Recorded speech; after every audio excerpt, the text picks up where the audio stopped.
आहेत नाहीत ना बरेच प्रकार आहेत. खरंच ना. आपण परत एकदा जाणून घेऊयात नेमकं काय झालं प्रतिक्रिया. सर काय होते आतापर्यंत आपण जे सांगत होते आम्हाला जरा सविस्तर सांगता येईल का परत एकदा. आम्ही सगळे साऊंड व्यावसायिक असून यवतमाळ जिल्ह्यात मागवा तालुका उमरखेड तालुका या दोन्ही तालुक्याचे आम्ही साऊंड व्यावसायिक आहो.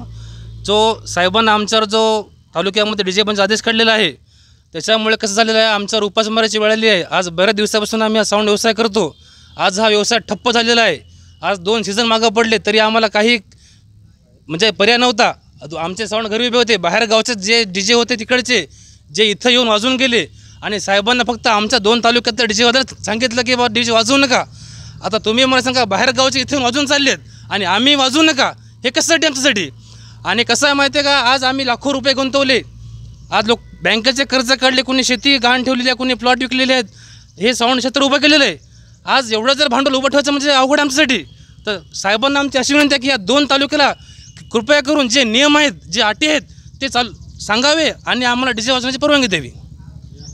आता आपण ऐकलं. आता यांच्यासोबत आहेत मागाव तालुक्यात आणि उमरखेड तालुक्यातले मिळून आलेले आहेत. आपण त्यांच्या जाणून घेऊयात. ही यांनी जी आता मागणी केली या मागणीला तुमचा काय पाठिंबा आहे का. आहे ना, माझा पाठिंबा आहे. मी सुद्धा DJ एक व्यावसायिक आहे. बरं. आणि ह्या ज्या मागण्या आहेत ते रास्ता आहे आमच्या. आणि जो साहेबांनी जे इथे जे आदेश काढलेला आहे तर त्यांनी ते रद्द करावा आणि साऊंड व्यवसाय करण्यासाठी आम्हाला परवानगी द्यावी.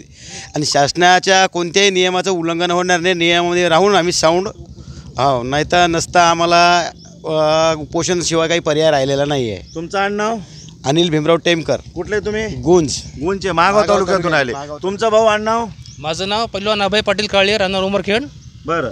आता आपण पाहिलं उमरखेड आणि मागाव तालुक्यातून दोन्ही आपापले व्यावसायिक या ठिकाणी आलेले आहेत. त्यांनी एवढं शासनाला सांगायले की आम्हाला जर हे तुम्ही असं बंद ठेवलं आमच्यावर सध्या उपासमारीची वेळ येत आहे. तुम्ही जर नाही याच्यातून काही मार्ग काढला तर सरते शेवटी आता तुम्ही काय म्हणलं तुर्तास आम्हाला उपोषण काय बोलले त्याच्याबद्दल. उपोषणशिवाय पर्याय नाही. हा जर जर साहेबांनी रद्द नाही केला तर हे आदेश रद्द नाही केला तर म्हणजे साहेबांनी जर हा आदेश रद्द नाही केला तर आम्हाला उपोषणाला बसल्याशिवाय पर्याय नाही असं यांच्या बोलण्यातून तरी तुर्तास कळत आहे. आपण पाहिलं सगळे व्यावसायिक या ठिकाणी आले. तुम्ही कोण्या गावून आले. निंगनूर.